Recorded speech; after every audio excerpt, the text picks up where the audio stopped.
Hey guys, my name is Nora Franch, and welcome to the podcast Grateful Blessed Mess, daily reflections for those in the 12 steps. I am a fellow 12-stepper and certified mindset coach, and I am here to introduce you to the value of mindset coaching in your 12-step journey.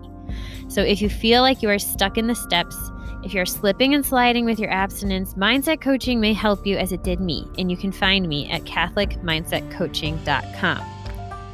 These episodes are meant to invite you in to consider the truths of 12-step wisdom and to join in the very real struggle of living them in action. I hope that it feels almost like a mini meeting, and I invite you to contribute your own share on the Grateful Blessedness Facebook group to keep the discussion going. My comments are based on my own experience, so feel free to take what you like and leave the rest. But my hope is to encourage you on your own daily 12-step journey. As they say, you cannot stay clean on yesterday's shower. So without further ado, let's begin.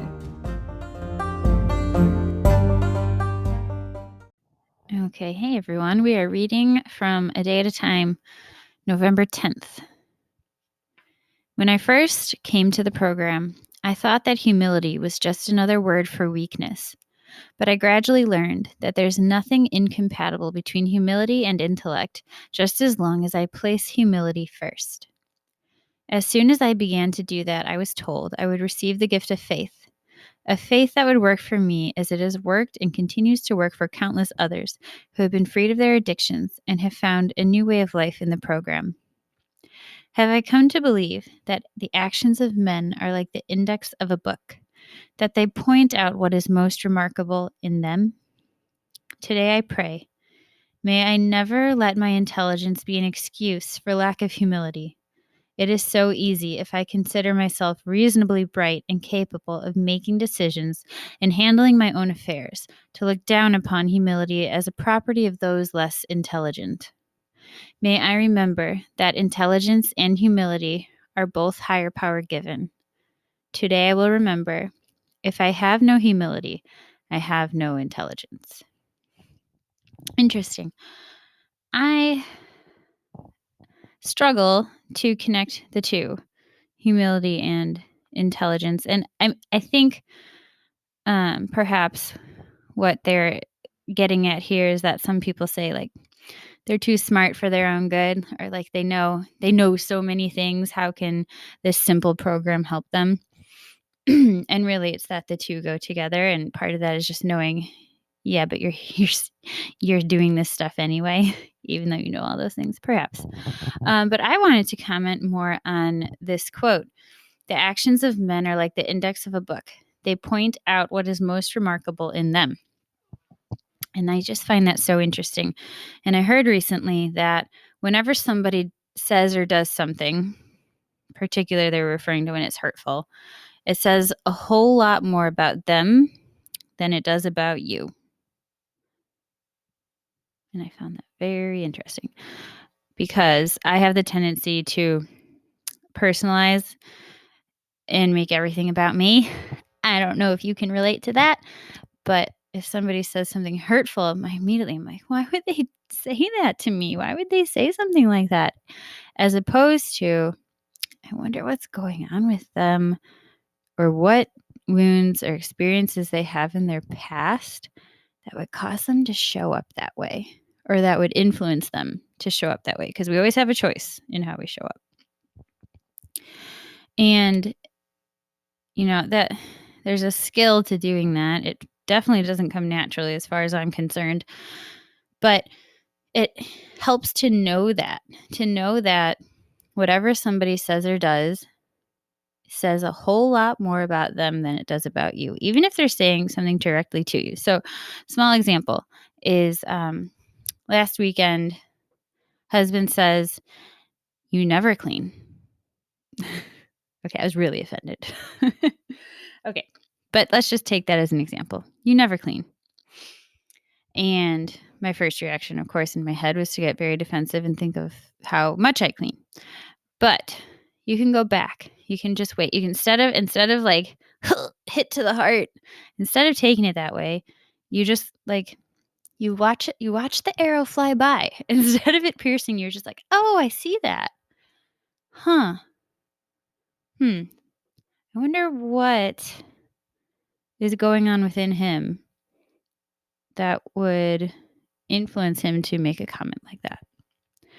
And instead of, immediately saying, "Yes, I do clean. How dare you? You don't clean." um, it can get pretty ugly pretty fast. To just be like, "Pew, huh," and then look back and be like, "Okay, higher power. I don't know what it is, but okay.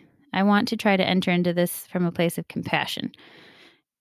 And so let's think about maybe what he might be thinking in order to come to a place of compassion, to see where this comment came from. And when I thought about that, I thought, okay, this man is tired. He is, the house is always messy by the time he gets home. He likes things to be very neat, and my level of clean and neat is not his level. So things don't bother me to the extent that they bother him. But what else? I was like, oh man, for someone to say that, they must feel very alone. And like my relationship with him, aside from that, that is a very lonely statement to make. And my heart breaks for someone who is lonely because I so often feel lonely. And so it's not about cleaning and not cleaning or level of cleanliness. It's about someone feeling alone and acting out in anger from a place of trying to exert some control in a place where they feel like they maybe have no control. Like, oh, okay. Yeah, that's hard.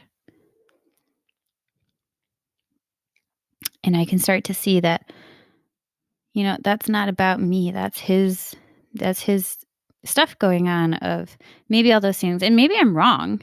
Maybe I'm wrong about all this, but to some degree I don't care because it allows me to show up in a way that I feel maintains and steals my dignity. Like I like how I show up when I'm like, "Oh gosh, like that must come from a place that's hurting." And I'm sorry that he's hurting. And then I just still watch that arrow go pew all the way over there and maybe disintegrate as it lands in a bonfire. Because I'm working on getting to the place where I know that your words have nothing to do with my dignity. And ladies and gentlemen, it has taken me 10 years in program to get to a place where I can even think through this process in retrospect. In the moment, I simply said nothing and was like, ooh, I need to do some work on that. That's where I was at. And that's okay. And I hope you're there too, or past that, or getting to it. But yeah, that's a small example of what program and coaching has done for me and where it's brought me to. It brought me to a place of taking people's actions as an accusation of something's wrong with me and being able to turn it around. It's almost like that mirror that only goes one way. I always felt like I was on the side where you couldn't see through, and now it's flipped around and I'm looking at them. And I'm looking at them through eyes of compassion.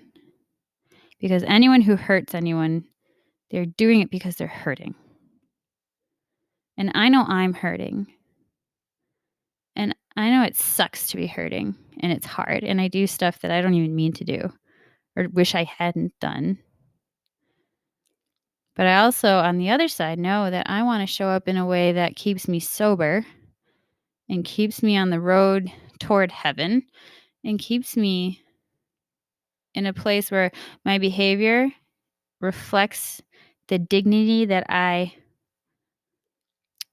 know intellectually is within me and want to keep performing or living that way, so that it becomes a belief that yes, the dignity that I continue to purposely choose to do and portray on the outside is actually coming because within I feel on fire with the beauty of who I am. All right. With that, I pass.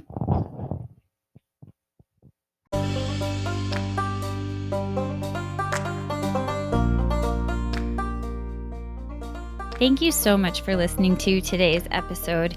If you feel that mindset coaching could help you on your 12-step journey, please feel free to reach out and find me at catholicmindsetcoaching.com. But more than that, it's important to me to give listeners like yourself a place where you do not need to feel alone on your 12-step journey. And for that reason, I've created a Facebook group. It's called Grateful Blessed Mess.